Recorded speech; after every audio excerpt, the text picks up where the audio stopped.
എനിക്ക് പിന്നെ ഒരു ഗുണം എന്താ പറഞ്ഞാൽ ഞാൻ ഈ മുടി നീട്ടി വളർത്തിയതാണല്ലോ എൻ്റെ ജീവിതത്തിലൊരു ഭാഗം. അതിൽ ഞാൻ പാർട്ടി സ്റ്റേറ്റ് കൗൺസിലിൽ അന്ന് ഗോപാലകൃഷ്ണനായിരുന്നു അധ്യക്ഷൻ. അപ്പം എന്നെ പാർട്ടീൻ്റെ സ്റ്റേറ്റ് സെക്രട്ടറിയായി അസിസ്റ്റൻറ്റ് സെക്രട്ടറിയായി തിരഞ്ഞെടുത്തു. സെക്രട്ടറി അന്ന് PKB അസിസ്റ്റൻറ്റ് സെക്രട്ടറി ആയിട്ട്. അപ്പോൾ ഞാനൊരു സമരം ഉദ്ഘാടനം ചെയ്തിട്ട് വന്നിട്ട് കയറുമ്പോഴാണ് ഗോപാലകൃഷ്ണൻ പറയുന്നത്, പന്ത്യ ഇവിടെ ഇരിക്കുക, നിങ്ങളിനി അസിസ്റ്റൻറ്റ് സെക്രട്ടറിയാണ് എന്ന് പറഞ്ഞാൽ ഇപ്പുറത്തെ ഭാഗത്തിരിക്കുന്നു. അപ്പം ഞാൻ പറഞ്ഞു, അയ്യോ ഞാൻ അറിഞ്ഞില്ലല്ലോ. അറിയൊന്നും വേണ്ട, പാർട്ടി തീരുമാനിച്ചാ. ഞാൻ അവിടെ ചെന്നിരുന്ന് അപ്പോൾ ആളുകൾ പറഞ്ഞ് ഇനി മുടി മുറിക്കണം എന്ന് പറഞ്ഞു. അപ്പോൾ ഗോപാലകൃഷ്ണൻ എന്നോട് പറഞ്ഞ്, അടുത്ത് എനിക്ക് പറയാനുണ്ട്, കഴിയട്ടെ മീറ്റിംഗ് ആയിട്ട്.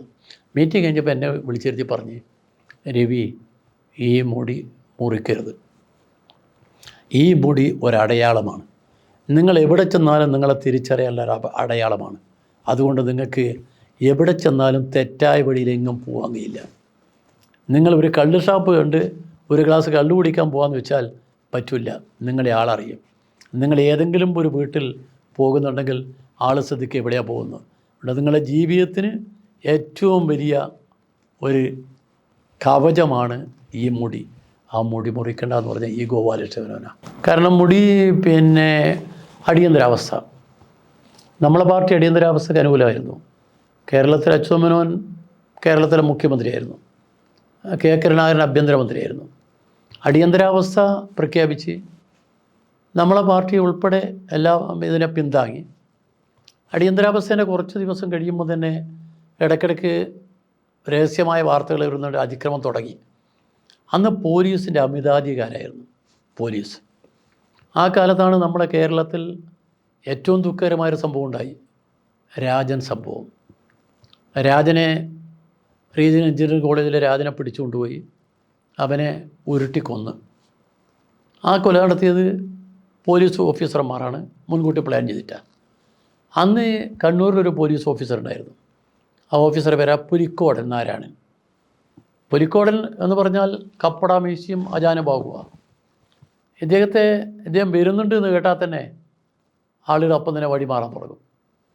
അപ്പോൾ പുലിക്കോടൻ അവിടെ വന്നപ്പോൾ ആദ്യം ചെയ്തത്, അന്ന് ചെറുപ്പക്കാരെന്ന് മുടി നീട്ടി വളർന്നൊരു സ്വഭാവം ഉണ്ടായിരുന്നു. മുടി നീട്ടി വളർത്തല്ല, ഒരു ഹിപ്പി, കുരുവിക്കൂട്, ഹിപ്പി പലതരം ഉണ്ടായിരുന്നു. അത് വന്നത് ഒരു നിഷേധത്തിൻ്റെ പ്രസ്ഥാനമാണ്. ലോകത്തിൻ്റെ എല്ലാ ഭാഗത്തും സാംസ്കാരിക രംഗത്ത് ഒരു പുതിയ നിഷേധത്തിൻ്റെ പ്രസ്ഥാനം വന്നിരുന്നു, ന്യൂ ലെഫ്റ്റ് വന്നതിൻ്റെ പുറമേ ഉള്ളത്. അപ്പോൾ ആ പ്രസ്ഥാനത്തിൻ്റെ ഭാഗമായിട്ട് അത് ചെയ്ത് ഇവിടെ അതൊരു ഫാഷനായിരുന്നു. എവിടെ? നമ്മുടെ നാട്ടിൽ.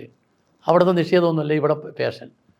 അപ്പോൾ എല്ലാ ചെറുപ്പക്കാരും മുടി നീട്ടി വളർത്തി. അപ്പോൾ അവിടെ കണ്ണൂർ SM കോളേജിൽ ശശികല എന്ന് പറയുന്നൊരു ആർട്ടിസ്റ്റ് ഉണ്ട്, അവനത് മുടി നീട്ടി വളർത്തി. അവനൊരു ദിവസം പിടിച്ചു പോലീസ്. അപ്പോൾ ഇങ്ങനെ നാട്ടിൽ ചെറുപ്പക്കാർ മുഴുവൻ പറഞ്ഞ് പുലി ഇറങ്ങിയിരിക്കുന്നു, അതുകൊണ്ട് ടൗണിൽ പോകാൻ കഴിയില്ല. അപ്പോൾ അങ്ങനെ ആയപ്പോൾ ഞാൻ ആലോചിച്ച്, എന്താ വഴി? ഇതിനെതിരായ സമരം നടത്താൻ പറ്റില്ലല്ലോ, അന്ന് അടിയന്തരാവസ്ഥയല്ലേ. പ്രക്ഷോഭം നടത്താൻ പറ്റില്ല, പ്രസംഗിക്കാൻ കഴിയില്ല. പ്രസംഗിക്കണമെങ്കിൽ ബാത്റൂമിൽ പോയി പ്രസംഗിക്കണം, വേറെ വഴിയൊന്നുമില്ല. അപ്പോൾ ഈ ഘട്ടത്തിൽ ഞാൻ ആലോചിച്ച് ഇതിനെന്താ മാർഗം? അങ്ങനെ ഞാൻ സ്വയം തീരുമാനമെടുത്ത്, അന്ന് യൂത്തിൻ്റെ ജില്ലാ സെക്രട്ടറിയാണ്, മുടി നീട്ടി വളർത്താൻ. 3 മാസം കൊണ്ട് മുടി നീണ്ട്. ആ 3 മാസം കൊണ്ട് നീണ്ടതിൻ്റെ ഗുണമെന്ന് ചോദിച്ചാൽ, ഞാൻ ടൗണിലൂടെയെല്ലാം പോകുമ്പോൾ ആളുകൾ ഇങ്ങനെ നോക്കിയിട്ട്, ഇതാ പിടിക്കും, എല്ലാവരും നമ്മൾ ഇതാ പിടിക്കും, പോലീസ് പിടിക്കും. അപ്പോൾ ഞാനൊരു ദിവസം രാവിലെ 11 മണിക്ക് അവിടെ മുനീശ്വരൻ കോവിലിൻ്റെ അടിയുള്ളൊരു ബസ് സ്റ്റോപ്പിൽ ഇങ്ങനെ നിൽക്കുക. അപ്പം ഞാൻ മാത്രമല്ല 10-15 ആൾ സ്ത്രീകളെല്ലാം ഉൾപ്പെടെയുണ്ട്. അപ്പോഴാണ് ഇവൻ്റെ ഒരു വരവ്, പുലീൻ്റെ ജീപ്പ് സ്വയം ഓടിച്ചുകൊണ്ടാണ് വരവ്. ഒന്ന് എന്നെ കണ്ട് ഉടൻ മുമ്പിൽ കൊണ്ടുപോയിട്ട് ബ്രേക്ക് ഒട്ടിയിട്ട് റിവേഴ്സ്. അപ്പോൾ അവിടെ ഉണ്ടായിരുന്ന ബാക്കിയുള്ള ആളുകളുടെ ഇങ്ങനെ മാറി, കാരണം പോലീസല്ലേ. അപ്പോൾ വന്ന് എൻ്റെ അടുത്ത് വന്ന് ഇങ്ങനെ നോക്കി. ഈ മുടി ഞാൻ കാണാത്തതുകൊണ്ടല്ല, ഇതൊഴിവാക്കിയതാണ്. അപ്പോൾ എനിക്ക് തോന്നി, എൻ്റെ മുടി വെക്കുന്നത് ഇവൻ്റെ ഔദാര്യത്തിനല്ലേ, ആ ഔദാര്യം എനിക്ക് വേണ്ട തോന്നി. അപ്പോൾ ഞാനിങ്ങനെ ചിരിച്ചുകൊണ്ട് ഞാൻ പറഞ്ഞു, എനിക്കിനി ഒരു ആഗ്രഹമേ ഉള്ളൂ കേട്ടോ, എൻ്റെ മുടി മുറിക്കുന്ന ഒരു പോലീസ് ഓഫീസറായിരിക്കണം, അതിനായത് വെച്ചെന്ന് പറഞ്ഞു. എന്നെ രൂക്ഷമായി നോക്കി. ഞാൻ കൂളായിട്ട് അങ്ങോട്ട് നോക്കി, കാരണം ഇന്നത്തെ പോലും സമാധാനക്കാരനല്ലല്ലോ അന്ന് ഞാൻ. നോക്കി, അവൻ വണ്ടി അങ്ങോട്ട് പോയി. അതിനുശേഷം അതിനുശേഷം ഞാൻ ഇയാളെ കണ്ട് പുലിക്കോടിനെ എന്നെ അറിയാം, എനിക്ക് അയാളെ അറിയാം, അതിന് വേറെ ഉപദ്രവമൊന്നും ഉണ്ടായില്ല. അതാണ് ഈ മുടി കൊണ്ട് ഒരുപാട് ഗുണവും ദോഷവും ഉണ്ടായിട്ടുണ്ട്. ഒരു രസകരമായൊരു കാര്യം ഉണ്ടായിരുന്നു മുടീൻ്റെ, നിങ്ങളോടത് പറയാതിരിക്കാൻ പറ്റില്ലല്ലോ. ഇടതുപക്ഷ ജനാധിപത്യ മുന്നണി 2004 മൂവാറ്റുപുഴ മണ്ഡലത്തിൽ തോറ്റുപോയി. ഇസ്മയിലാണ് തോറ്റത്, 500 ചില്ലാനം വോട്ടിൻ്റെ വ്യത്യാസമാണ്.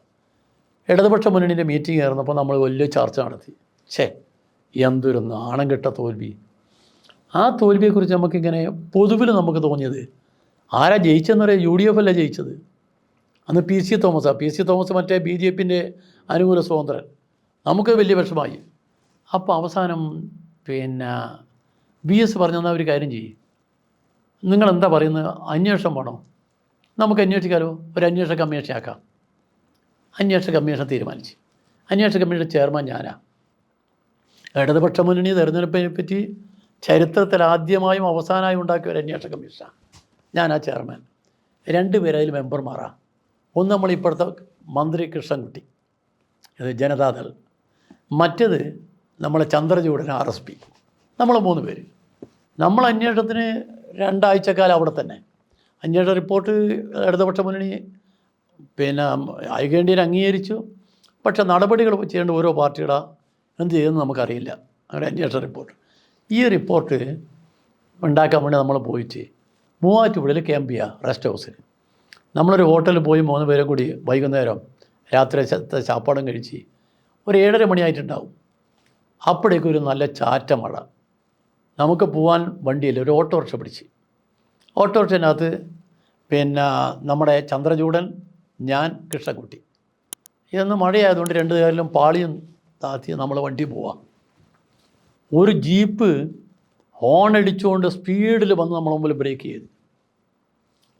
അപ്പോൾ നമ്മളെ വണ്ടി ഇവനും പിടിച്ചിവർ ചാടി വന്ന് ഇവരിങ്ങനെ പൊക്കുക, സൈഡ് പൊക്കുമ്പോൾ നമ്മളെ 3 ആളൊക്കെ ഉണ്ട്.